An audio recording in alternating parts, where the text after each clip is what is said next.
y'all, and welcome back to my channel where we keep it real, we don't keep it cute. So this is episode 7. Yes, 7, because I just did episode 6. This is episode 7 of the Real Housewives of Salt Lake City.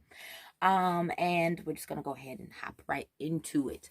So where we left off with episode 6 is the fact that Meredith and Brooks were going to the fashion show and everything to do their thing.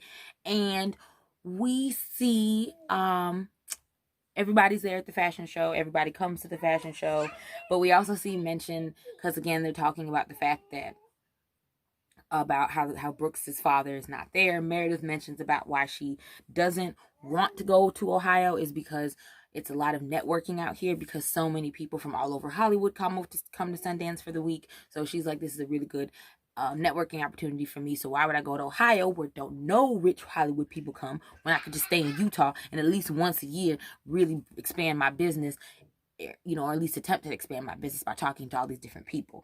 So Jen, Heather, and Mary come to support Mary and Whitney in the show, but it's super awkward between Mary and Jen because of where they're sitting and everything. But again, Mary's handling like the HBIC that she is, because she just comes in, sits down, and says, "Hey, how you doing?" I feel like they edited that because it kind of made it seem like Jen didn't say anything to her, but I feel like Jen did, because I don't feel like Jen is just that blatantly rude where she's like, "I'm not speaking to you," because that's how she looked at her, or at least how they edited to make her look like that. So I hope that she did actually speak, because otherwise, Jen, that's some rude ass shit, bitch. That's some rude ass shit. We see the fashion show, and Jen throws some shade at Brooks's line, because she's like, it all looks the same, and I'm inclined to agree with her, because I was looking for maybe a different color, maybe some pinks. And I'm not just saying pinks, because he's gay or nothing like that. I'm just saying pink because maybe I wanted to wear a pink tracksuit. How about some orange? I don't know. I just wanted some more colors. I wanted more, because all I got was just the bland tracksuit with the little white, with the white out on the side. I just didn't like it. It was the first time it was nice. Seeing the first one it was, but then when you all were wearing the same one, I was like, baby, did you only make one tracksuit? Just one? Okay. It's your first show, so I'm gonna shut up, but just one? All right. Can we go for 2 next time? Maybe 3? I don't know. Okay. So the show is over. Everybody does great. Whitney feels great. Meredith feels great because she gets to show off her, jewelry and everything. So everybody's feeling great. Everyone's doing great. Mayor and Brooks are off to the side. Brooks decides to call his father, and that conversation really just pissed me off. That whole conversation pissed me off, because Brooks calls his father, and his father is like, hey, how you guys doing? And then he's like, oh, what do you guys have on? You guys looking really weird, like kind of alienish. Your son just had a fashion show, and the first thing that's gonna come out your mouth is not, hey, how was the show? Y'all look cool. Y'all look great. How you feeling? Is, you guys look weird, like you're from another planet. Are you stupid or are you stupid? Are you drunk or are you drunk? All right, because your face is always looking a little bit pink, so I'm inclined to think that you be sipping on that sauce. Are you dumb or you dumb? Because who the fuck says that to their kid? What parent thinks that's appropriate? And that's even exactly what Brooks says, because Brooks is like, I just did my fashion show, and I'm just a little hurt and upset that you weren't here, because you knew about it. I don't care what nobody says. That man knew when that fashion show was. You chose to not go because I feel like you were trying to punish Meredith, and it should have never been about Meredith. Meredith may have been in the show as well, but it was really about your son, and you need to take your pride out of it when it comes to your relationship with your kids, because you could literally see the hurt on that boy's face, and it really bothered me. As a mother, it bothered me, and I understand why Meredith was mad, because I understand why Meredith felt like it was her fault. But let me tell you something, Meredith, it's not your fault. It's his fault, because didn't nobody tell him to ignore and to not come to that thing? He chose to not come to it. So it's entirely his fault, and you just hold on to Brooks and you make him feel great because he did great in that little fashion show. Even though all the outfits did look the same, he still did great. But as I said, Brooks tells his dad that he's hurt, that he's not here. His dad's like nonchalant about it, and Brooks is just trying to explain his feelings, and his dad just literally just shuts him down. His dad is like, "Oh, this conversation is giving me anxiety. I need to go and because I can't deal with your emotions, because I don't do emotions. I only do my emotions. Only time I do emotions is when I'm demanding that your mother move to bumfuck Ohio and be with me and my Keebler elf headed ass. I am tired. If Mayor just don't go ahead and divorce this man, because I don't see any love there. I really don't. Even when they were together, I really do not see any real love. Maybe on his end, and I don't even think it's really love on his end. More so the fact is, bitch, we've been together for 20 some odd years. I ain't trying to go out here and find somebody else, figure it out with somebody else. Can we just figure out what we got going on here? And Meredith's looking like that shit done sailed, sunk. But she's just too scared. I feel like right now you're just too scared to say that you want a divorce. So, my kid's mad at me because I won't let her in here. So, she's over here having a temper tantrum. And the little one is just reacting to the fact that she's having a temper tantrum. Because he's over there looking at her like, girl, what the hell are you doing? And I'm thinking the same thing, son. Thinking the same thing. I don't know what the hell she's doing. Really don't. Hold on. So I had to bring my little buddy in here because he was doing a little lot. So, Raja, say hello to the people. Say, what's up? What's up? What's up? What's up? What's up? What's up? Okay. So, anyway, the show is over. Eventually, Brooks gets out the phone call with his father. Very disappointed, very mad. Meredith's over here blaming herself because she feels like, as a mother, I should have, let him come. And as I said, it's not... I don't feel like you told that man he couldn't come. You said you needed space. That didn't have nothing to do with him not showing up to that there fashion show. That was entirely up to him. He knew Brooks was gonna be in it. He just did not care enough, which highlights his how much he actually parents as a father. So we're moving on. So the next day, I guess Whitney comes to the beauty bar, and that's when Heather talks about how she started the beauty bar. She started it, when she was married, and it really just was her little side hustle. It wasn't really like really important. Her starting, advertising on Instagram without having to pay for advertisement, and that's, kind of how it blew up. And then I guess from her divorce settlement, she used that to also reinvest into the beauty bar, and now it's worth what it's worth, and she pulling in all these clients, this, that, and the third, and it's great stuff. So, yeah, when Whitney comes in, they're talking about, again, her dating life. So Heather feels like there's some sort of shadow over her that is not over her ex. And that shadow would be patriarchy, because Mormonism is rooted in patriarchy. Mormonism is rooted in the enslavement and the belittlement of women.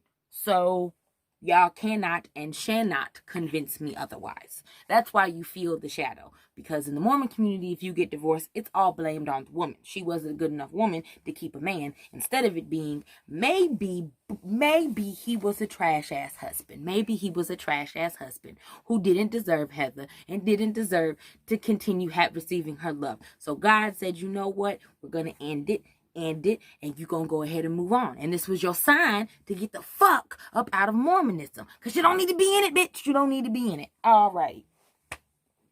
So she says she's having a class with Mormonism because Mormonism, none of the men that she wants in the Mormonism community, I guess, gonna want her because of the fact that she is divorced.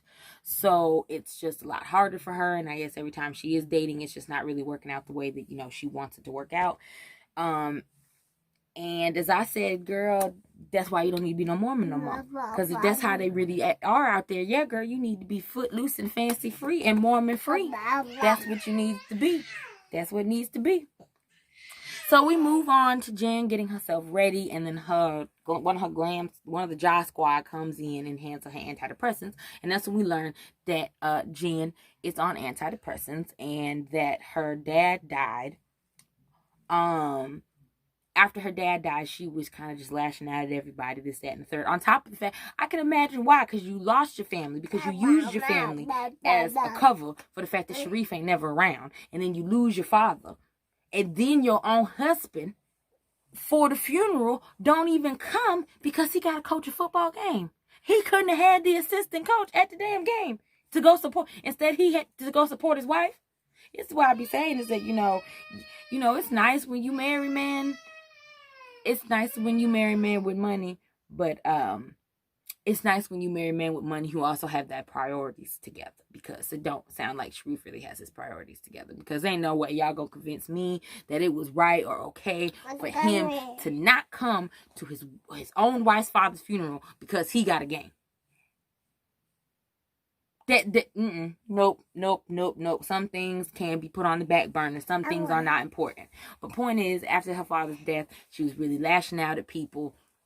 At first, she wanted to take medication, but then Sharif, being a Muslim, telling her that she don't need that. She just need to pray it away, because, that's what a lot of people in the black community do. And it's not even just Muslims. It's really just, I'm speaking specifically to my community. And the black community, we really do believe that mess. If you pray it away, it will go away. And some things can be prayed away, but mental health is something that can't be prayed away. It's not going to be fixed just by offering a prayer up to God. It's not. Exactly, Rasha. Let them know, but let them know.